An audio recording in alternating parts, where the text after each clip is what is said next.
Krishnapuram government vocational higher secondary സ്കൂളിലെ national service scheme സപ്തദിന ക്യാമ്പിന്റെ ഭാഗമായി തെരുവ് നാടകം സംഘടിപ്പിച്ചു. LSGDയുടെയും അമൃത മിഷന്റെയും സഹകരണത്തോടെ കായംകുളം നഗരസഭയുമായി സഹകരിച്ച് മുക്കട ജംഗ്ഷനിലാണ് നാടകം അവതരിപ്പിച്ചത്. Krishnapuram government vocational higher secondary സ്കൂളിലെ നാഷണൽ സർവീസ് സ്കീമിന്റെ നേതൃത്വത്തിലാണ് തെരുവു നാടകം അവതരിപ്പിച്ചത്. കൃഷ്ണപുരം മുക്കട ജംഗ്ഷനിൽ ജലസംരക്ഷണം, ദ്രവമാലിന്യ സംസ്കരണം എന്നിവയുമായി ബന്ധപ്പെട്ടായിരുന്നു നാടകം സംഘടിപ്പിച്ചത്.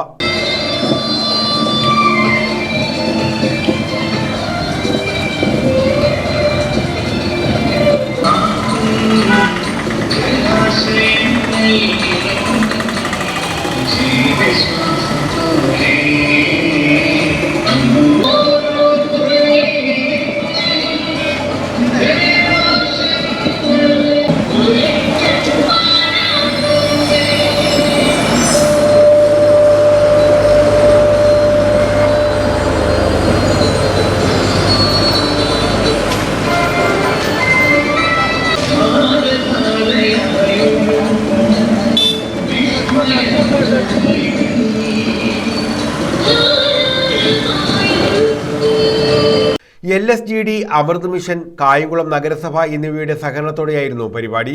കായംകുളം നഗരസഭാ കൗൺസിലർ ബിനു അശോക് ഉദ്ഘാടനം ചെയ്തു. നമ്മുടെ ഈ മുക്കട CPCRA ജംഗ്ഷനിൽ നടക്കുകയാണ്. നമ്മുടെ ജലം ജീവിതം എന്ന് പറയുമ്പോൾ നമുക്കറിയാം, നമ്മുടെ ഭൂമിയിലുള്ള എല്ലാ മൂന്നിൽ എത്ര ഭാഗമാണ് ജലമെന്നും കരയെന്നും നമുക്കറിയാം. അപ്പോൾ ആ കരഭൂമിയിലുള്ള ജലം നമ്മുടെ ഇപ്പോൾ അണുകുടുംബങ്ങളായ സമയത്ത് വീടുകളിലെല്ലാം തന്നെ കിണറുണ്ട്. ഇപ്പം കുടിവെള്ളത്തെ നമ്മൾ മറ്റുള്ള പബ്ലിക് ടാപ്പിളെ ആശ്രയിക്കുന്നുണ്ട്. പക്ഷേ ഇതെല്ലാം മലീമസമായിക്കൊണ്ടിരിക്കുകയാണ്. ഈ മലീമസത്തിന് മാറ്റമാകാൻ നമുക്കറിയാം, സർക്കാരിൻ്റെയൊക്കെ പുതിയ നിയമം അനുസരിച്ച് കക്കൂസിൻ്റെ സെപ്റ്റിക് ടാങ്കും കിണറും തമ്മിൽ ഏറ്റവും കുറഞ്ഞ 7 മീറ്റർ വേണമെന്നാണ് പറയുന്നത്. നമ്മുടെ ഒരു വീട് നിൽക്കുന്ന 5 മീറ്ററില്ല, പിന്നെ എങ്ങനെയാണ് നമ്മൾ 7 മീറ്ററിൻ്റെ അകലം വരുന്നത്? അപ്പോൾ മൊത്തത്തിൽ നമ്മുടെ ജലം മലീമസമായിക്കൊണ്ടിരിക്കുകയാണ്.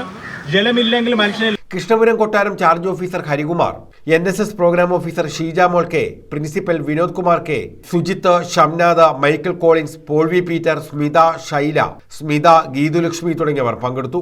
ജലവുമായിട്ടുള്ള ബന്ധമാണ്. നമുക്ക് ഇപ്പോൾ ധാരാളം തോടുകളും കുളങ്ങളും എല്ലാം തന്നെ ഉണ്ടെങ്കിലും ഇത് മലീമസമായിട്ട് നമ്മുടെ കുടിവെള്ളത്തിന് വേണ്ടിയിട്ട് നമ്മളെ വളരെയേറെ ബുദ്ധിമുട്ടുന്ന ഒരു കാലഘട്ടത്തിലാണ് കഴിയുന്നത്. തുടർന്ന് ഇത് രൂക്ഷമായിക്കൊണ്ടിരിക്കുകയാണ്. നമുക്കിപ്പോൾ തന്നെ നമ്മുടെ ദിവസം പ്രതിയുള്ള ആവശ്യത്തിനുള്ള വെള്ളം കിട്ടുന്നതിന് വേണ്ടി ടാങ്കറുകളിൽ കൊണ്ടുവന്ന് വെള്ളം കൊടുക്കേണ്ട ഒരു സ്ഥിതിയിലൂടെ കടന്നു പോകുന്ന ഒരു കാലഘട്ടമാണ് ഇപ്പോൾ ഉള്ളത്. അത് തുടർന്നും വളരെ രൂക്ഷമായിട്ട് പോകാൻ തുടങ്ങുമ്പോൾ നമ്മൾ എങ്ങനെ നമ്മുടെ ജലത്തെ സംരക്ഷിക്കാം?